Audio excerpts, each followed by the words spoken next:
नमस्कार, मेरा नाम है संजय कुमार। आप देख रहे हैं हरियाणा बुलेटिन न्यूज। आज फिर बॉलीवुड की एक नई कहानी के साथ आपके समक्ष पेश हुए हैं।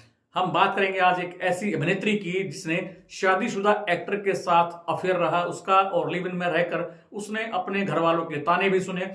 रुला देगी उस महिला एक्ट्रेस की मौत की सच्चाई। जी हाँ, एक ऐसी फिल्म एक्ट्रेस जो अपनी पर्सनल लाइफ को लेकर ज्यादा सुर्खियों में रही। जी हाँ, उन्होंने शादीशुदा एक्टर के साथ रिलेशनशिप को लेकर अपने घर वालों के ताने भी सुनने पड़े थे।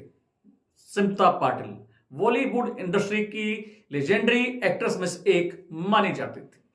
सिल्वर स्क्रीन पर उनकी एक्टिंग देखकर लोग फिदा हो जाते थे, लेकिन अदाकारी से कहीं ज्यादा उनकी प्रोफेशनल लाइफ के चर्चे हमेशा ही फिल्मी दुनिया में रहते थे। उनका शादीशुदा एक्टर के साथ अफेयर रहा और फिर लिव इन की वजह से उन्होंने अपने घर वालों के ताने भी सुने। हैरानी की बात यह है कि बेहद कम उम्र में स्मिता पाटिल ने इस दुनिया को अलविदा कह दिया था। हर साल 13 दिसंबर को एक्ट्रेस की डेथ एनिवर्सरी होती है। इस मौके पर उनकी जिंदगी के कुछ अनकहे किस्सों के बारे में आपको बताते हैं।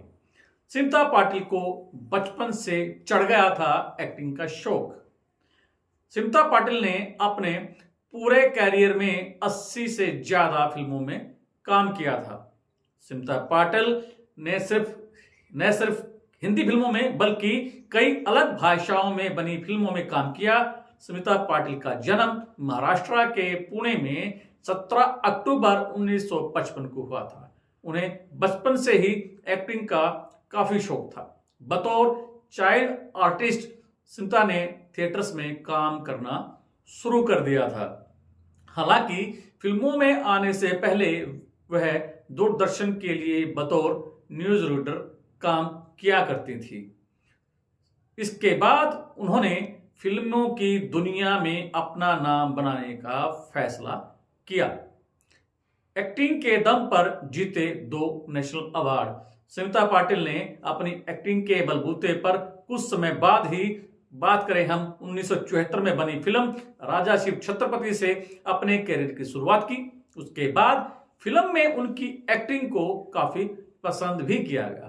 साल 1977 में रिलीज हुई भूमिका में स्मिता पाटिल को सुपरस्टार बना दिया था। इस फिल्म के लिए उन्हें बेस्ट एक्ट्रेस का नेशनल अवार्ड भी मिला था।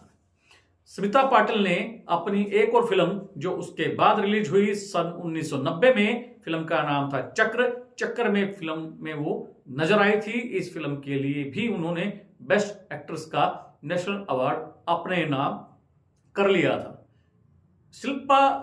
बात करें स्मिता पाटिल की। स्मिता पाटिल ने राज बब्बर के साथ रिलेशनशिप में खूब सुर्खियां बटोरी थी।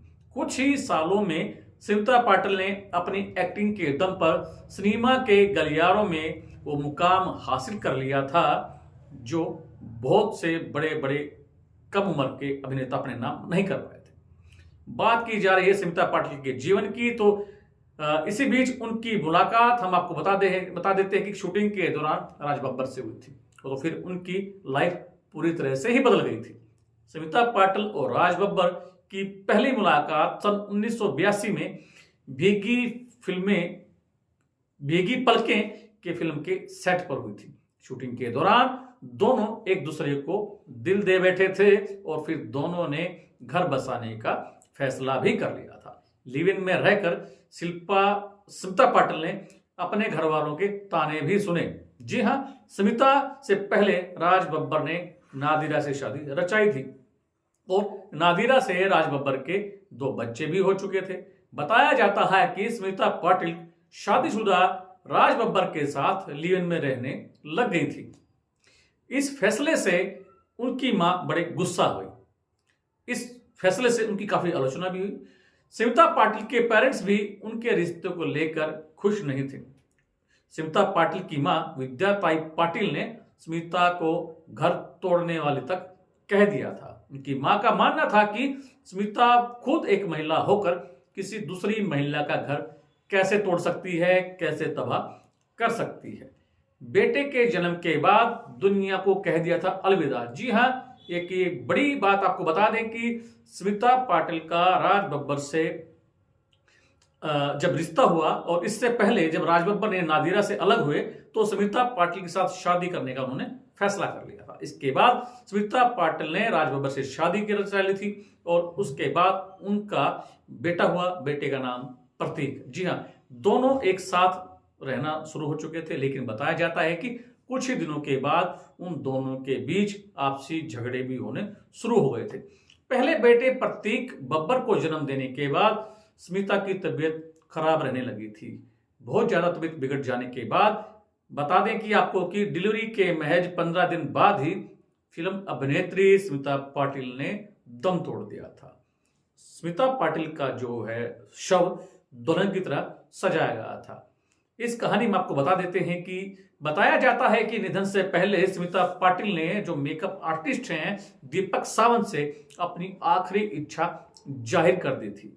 एक्ट्रेस ने मेकअप मैन से कहा था कि अंतिम विदाई से पहले उनके शव को दुल्हन की तरह सजाया जाए और 13 दिसंबर 1986 को महज 31 साल की छोटी सी उम्र में स्मिता पाटिल इस दुनिया को अलविदा कह गई थी। उनका निधन हो गया था। इसके बाद दीपक सावंत ने एक्ट्रेस की इस आखिरी इच्छा को पूरा करते हुए अपने हाथों से उनके शव को दुल्हन की तरह सजाया था।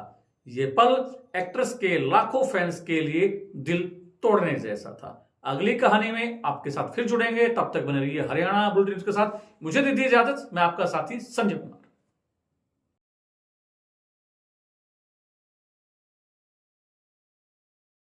हर खबर का मतलब ब्रेकिंग न्यूज नहीं, हर बहस का मतलब हंगामा नहीं। हरियाणा की सारी खबरें केवल हरियाणा बुलेटिन पर। सीधी बात, नो बकवास।